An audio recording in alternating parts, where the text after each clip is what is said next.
Bom, gente, estamos de volta, né? Rapidinho, estava aqui dando uma olhada no Facebook e também no nosso WhatsApp. Aliás, Rodrigo, coloca na tela aí para o pessoal o nosso WhatsApp para você participar também. A gente está sempre aqui à disposição. Durante o fim de semana, aconteceu alguma coisa no teu bairro, pode mandar aí também o recado. Nossa redação está sempre de plantão aqui esperando a sua participação, a sua interação, tá? É sempre muito importante que você contribua aqui com o nosso jornalismo. Afinal de contas, né? A gente está sempre querendo retratar a tua realidade. Então você tem que mostrar para a gente o que está acontecendo aí no teu bairro, tá bom? E eu estou aqui no Facebook também de olho, tá? Agradecendo o pessoal que está participando aí, perguntando sobre essa questão do Lula, né? A gente está aqui para levar informação, tá, gente? Mais informação que vale a pena, né? Não é aquela informação dos nossos juristas formados pelo Facebook, né? Todos com diploma assinado pelo Mark Zuckerberg. Aí não vale, né, gente? Tem que ser gente que entende mesmo. Vamos lá conversar com o Vanderlei? Vanderlei hoje está fazendo uma homenagem à Paraíba, não é isso? É isso, Vanderlei? É Paraíba? Errei ou acertei? Essa camisa vermelha e preta aqui, a gente... Muito legal, né? Tem que perguntar ao Marcelinho como é que está o Flamengo por esses dias, né? Para ver se eu posso dar isso. Um dos estados mais fortes do nosso país, gente. Paraíba... Estado que, eu vou dizer, a força motriz desse país vem de lá, né? Vem de lá mesmo. É um povo corajoso, pelo menos. Nossa, né? Senhora, muita Paraíba, coisa, né? Paraíba é pequenina, né? Paraíba é um estado, um dos menores estados, o menor estado do país, um dos né? menores. E está ali entre Pernambuco e Rio Grande do Norte. Ele vai ser muito influente, vai participar do processo, né, da política brasileira com aquela coisa da Revolução de 30, do golpe de 30. Do golpe de 30. Vamos falar em golpe, né? O Brasil vem vendo de golpes em golpes, e esse insere, né, a Paraíba na história, no contexto da história do Brasil. Muito interessante conhecer esse episódio. Verdade. Eu tenho uma aproximação... Visitei e gostei de lá. Eu tenho uma aproximação boa com a Paraíba. Tem, né? Minha sogra é de lá, né, gente? Minha esposa gosta muito de lá também. A gente tem um apreço muito grande ao estado. E realmente, como eu disse, é a força motriz desse país. A maior força de trabalho desse país vem de lá da Paraíba, que é pequenininho, mas com uma força, com um povo forte demais. E está ali do lado de Pernambuco, né? Que é o estado hoje... Que é um dos mais profícuos, né? Referência aí do Nordeste brasileiro. Tudo, né? Tudo que é importante para a literatura, para a política, vem de lá. É né? uma maravilha, né? Pernambuco é uma maravilha. Sem contar que é um dos lugares mais bonitos desse país também. Quem não conhece Porto de Galinhas, tem que conhecer, né? Tem um monte de coisa legal. Vamos conhecer o Brasil primeiro, para depois conhecer lá fora, né? Tem um monte de coisa para a gente conhecer no Nordeste inteiro, né? Olha só, gente, vamos para a foto do dia, Rodrigo? Dá para colocar aí? Que hoje a gente tem coisa para falar pra caramba. Né, rapaz? E aí, chefe? Quem é essa figura ilustre aí? A foto do dia é um camarada que morou em Recife, né? Ele vem morar em Teresópolis. Saiu do Recife e veio para cá. Manuel Bandeira. Manuel Bandeira. Em 1966, essa imagem mostra ele dando uma entrevista a uma revista de Recife. E com 40 anos dessa entrevista, vai ter uma publicação. Eu recebi essa revista na época e tal, achei muito interessante, porque trouxe informações relevantes da história de Teresópolis e da participação de Manuel Bandeira na história de Teresópolis, né? Veio a Teresópolis a primeira vez em 1906, compôs aqui coisas interessantes. Mais da metade da obra dele foi composta em Teresópolis, né? Olha, que coisa, gente. Ele era meio que um errante, né? Ele vivia na Suíça, viajou muito, Petrópolis, morou em Petrópolis, mas em Teresópolis foi o único lugar onde ele adquiriu um imóvel, né? Ele comprou uma casa em Teresópolis. Olha, que bacana. Um sobrado que fica ali em frente ao Colégio Antônio de Santiago, aqueles sobrados de 6 apartamentinhos que tem ali, o primeiro era o dele.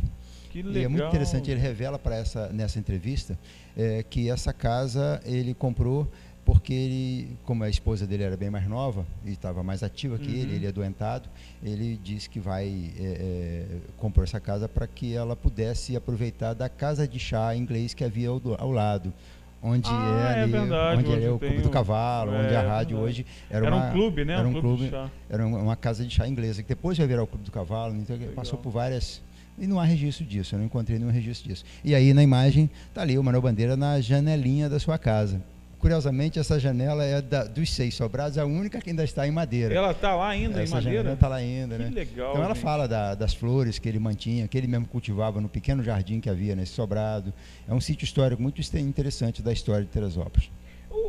A passagem do Manuel Bandeira pela cidade merece um registro aí, né, Vanderlei? Dá até um pequeno livro, não dá? Esse apartamentinho está lá, essa casa está aguardando uma hora para se transformar no Museu do Manuel Bandeira, né? Porque onde ele nasceu, a Fundação Maurício Nassau fez um museu. Da casa onde ele nasceu virou um museu. Então, ou seja, e a casa onde ele morou em Teresópolis, né? A única casa que ele viveu, pelo menos até os 4 últimos anos da vida dele, que essa casa ele comprou em 64, merecia, né, ter os itens contando a história dele, né? E ele tem uma ligação muito interessante, que ele vem para Teresópolis com 16 anos, ele vem a Teresópolis, que disseram para ele que Teresópolis era um bom sanatório, clima maravilhoso, local onde todos os tuberculosos iam se curar. Aquela dinâmica antiga, que a gente tinha da cidade sendo um clima favorável à recuperação da saúde, né? Nós temos isso muito tempo. E ele vem a Teresópolis a cavalo, não sabia onde era Teresópolis, sabia que tinha que subir a serra com muita dificuldade, passando do dedo de Deus, você chega a Teresópolis. E ele passa pelo alto, passa pela várzea, e quando ele está chegando na posse, ele pergunta onde esse Teresópolis está longe. Já passou ela toda. E o jardineiro fala assim, meu cara, você já passou. Teresópolis são aquelas casinhas lá atrás. Aí ele volta o caminho e vai se hospedar aqui no hotel Carneiro, né, que é um hotel que tinha na Defo Moreira.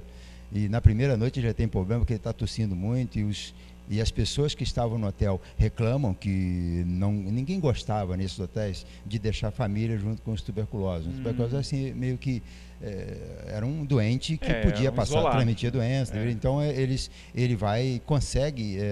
sai do hotel e consegue um quarto, então, para ele viver em Teresópolis e começa a gostar daqui. Participou muito aqui, era amigo do João Oscar Amaral Pinto, que foi historiador, professor da FESO, né? Uma pessoa assim, e uma pessoa muito fácil. Ele não se achava um importante, estava sempre na Taberna Alpina, participou do Festival de Cinema. Você vai ver ele como público nos eventos culturais que tinha na cidade. Ele vinha recatado, ficava no cantinho lá, como passando despercebido, né? Então existem alguns flagrantes interessantes da passagem dele por Teresópolis. Um personagem muito ilustre, tinha uma paixão muito grande por Teresópolis. Basta ver que quase 2/3 da obra dele é composta em Teresópolis, né? Isso que eu ia perguntar, tem alguma coisa na obra literária dele com referência a Teresópolis? Tem algum poema, alguma coisa? Ele não fala necessariamente de Teresópolis, ele fala das belezas, né? Então, agora mesmo, então, tem uma imagem interessante, que aí está aí um soneto, Luar de Maio, que ele compôs em 1906. É o primeiro soneto dele. Então, ou seja, o soneto tinha essa coisa de ser escrito à mão, né? Não tinha negócio de computador, não. Tem o nome Teresópolis embaixo, né? Ele assina, porque esses sonetos são os assinados Teresópolis, né? Boa parte da obra dele ele não assinava, mas sugere-se pela descrição de montanhas, de rios, que seria Teresópolis. Mas das obras assinadas, a maior parte é de Teresópolis. Então ele falava muito da água, né, da cascata, das montanhas, da qualidade das cores, das matas. E embora os versos dele não eram necessariamente da natureza, né, ele tinha essa coisa, é um verso... pode-se até dizer que é um verso rancoroso, né? Mas a condição dele de doente levava ele a essa crítica da fragilidade do corpo, né? O sofrimento, ele era aquele cara que tinha certeza que não passaria dos 30 anos. Então ele vai viver, vai aproveitar a velhice e aproveita a juventude e a meia-idade e a velhice em Teresópolis. Então é muito interessante isso. Ele morre em Teresópolis, ele vai ser eleito para a Academia Teresopolitana de Letras, não toma posse, porque na semana que ele ia tomar posse, ele fica adoentado, né? Então a cadeira que ele iria ocupar ganha o nome dele como patrono. Então é muito interessante. Então, ou seja, tem uma... E alguns personagens da história de Teresópolis tiveram convívio com ele. Valdemar Lopes, Eugênio Barbosa, Arthur Dalmaço, esse pessoal lidou com ele, porque ele era uma figura fácil, né? Embora ele seja, naqueles anos 60, ele era um cara assim já era muito cultuado, né? Lembrado como um grande poeta.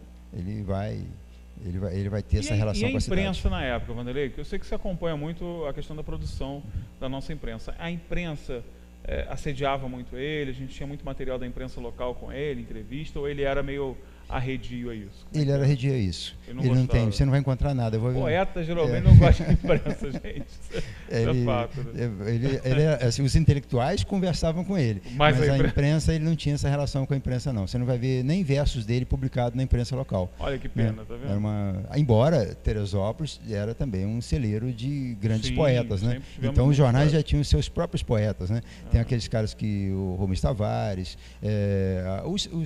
o Raul Fernandes, antigo dono um dos primeiros donos da Rádio Teresópolis, grande poeta, as pessoas nem lembram disso, né? Mas tinha sonetos fantásticos. Então a gente não tinha essa relação dele com a imprensa, não. Mas a relação com a cidade ele mantinha. Estava sempre disponível para um papo, mas um papo de um nível diferente, mais intelectual. E com certeza também lia esses nossos poetas aqui, né? Porque ele tinha acesso ao jornal, com certeza ele bebia um pouco ali dos poetas. Mas que pena que a gente não tinha essa relação, né? Que o registro acaba sendo prejudicado também, né? O João Oscar relata que ele uma vez me contou, eu tive uma relação razoável com o João Oscar, que eu era chefe de oficina e chefe de redação da Gazeta. Ele chegava lá e entregava o artigo semanal dele e ficava naquele papo de meia hora, uma hora que não terminava. Né? Enquanto o jornal estava sendo impresso, eu tive boas conversas com ele. E ele fala de quando ele teve coragem de mostrar os versos dele para o Manuel Bandeira. Ele falou que o Manuel Bandeira pegou os versos, olhou e falou assim, tá bom, meu filho. Com a simplicidade de um grande poeta. O João Oscar, ele falou assim, João Oscar entendeu, né? Eu gostei do tá bom. Ele entendeu. Mas o João Oscar tinha bons versos e a modéstia dele não permitia reconhecer sua qualidade de poeta. Mas o João Oscar, o Bandeira não quis ficar dizendo que são maravilhosos, não. Tá bom, né? É preciso um exercício de humildade muito grande para fazer isso também, né? Isso. E normalmente os grandes geralmente não fazem muito esse exercício de humildade, né? Não, poucas exceções. Eu trouxe duas imagens pode mostrar onde está esse imóvel hoje. Agora, né? É um sítio histórico interessante, né? Legal, tá aí. Legal. Tem ali tá saindo, eu acho que já nem essa casa. Tá aí, a rádio à esquerda, né? Tem a rádio do lado, à direita aquele condomínio ali, são um sobrado com seis apartamentinhos, perto da igreja de São José Tadeu. Interessante. É um sítio histórico interessante em Teresópolis. Cabe muito bem um pequeno museu cultuando esse, não só ele, mas também outros. Seria um espaço para guardar outros. Essa imagem você vê bem, né? Vê melhor, né? Aquela casinha ali, está ali, a janelinha de madeira ainda, né? Muito interessante esse sobradinho. São casinhas germinadas, né? Ali, né? Que tem estão até hoje lá preservados. E nós temos muitos poetas que passaram por Teresópolis. Será que quem mora lá sabe que ali morou Manuel Bandeira? Só se olhar umas 3 ou 4 escrituras anteriores, né? Mas de repente nem sabe. Há uma ignorância muito grande da nossa história. Provavelmente não sabe. Isso aí, e pelo valor histórico do apartamento, já teria, você dobraria o valor dele, né? Por si só, né? É bom a gente nem falar muito isso, não vamos falar muito não, uma daqui hora a pouco. quando a cidade tiver um prefeito, de repente até porque a vizinhança não é muito boa também, né, Vanderlei?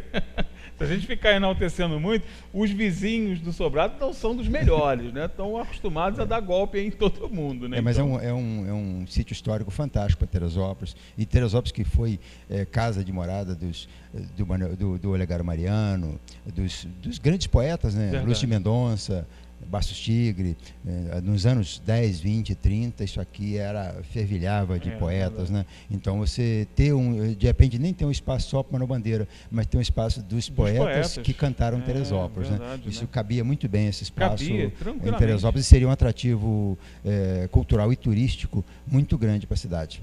Então, quando você passar ali, você já sabe, né? Faz uma foto e fala: aqui morava Manuel Bandeira. Manuel Bandeira, com aqui morou Manuel Bandeira. E participou da política e das coisas de Teresópolis ao longo daqueles anos que ele viveu aqui. E foi um visitante, um morador ilustre da nossa cidade. Muito legal, gente. Bom, o Vanderlei está de volta segunda-feira, né? Se Deus quiser, né, chefe? Ou vai viajar? Segunda-feira cá estaremos. Que viagem, coisa nenhuma, rapaz. A cidade está precisando da nossa atenção para esses dias aí. Tem coisa acontecendo aí. Tem um monte de coisa acontecendo, a gente está de olho, né? A gente vai para o intervalo comercial rapidinho, coisa rápida, porque daqui a pouco tem o Café com Política, né? E hoje, sem dúvida nenhuma, né? Eu sei que toda semana ele está agitado, mas hoje um pouco mais agitado, digamos assim, né? Tem aí ex-presidente sendo preso, tem um monte de assunto pro Fred aí que ele tá doido, tá com a língua aí, ó, afiada para falar. Vamos pro intervalo comercial, daqui a pouco a gente está de volta.